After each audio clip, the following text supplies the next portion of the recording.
আপনার মোবাইলে কোরআন আছে, অতএব এই মোবাইল নিয়ে বাথরুমে যাওয়া যাবে না।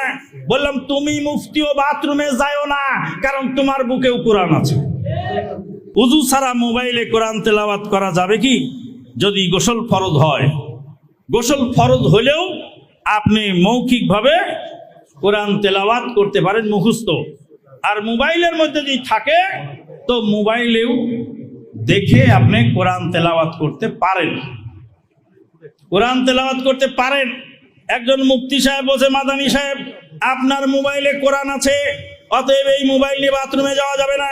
বললাম তুমি মুফতিও বাথরুমে যাও না, কারণ তোমার বুকেও কোরআন আছে।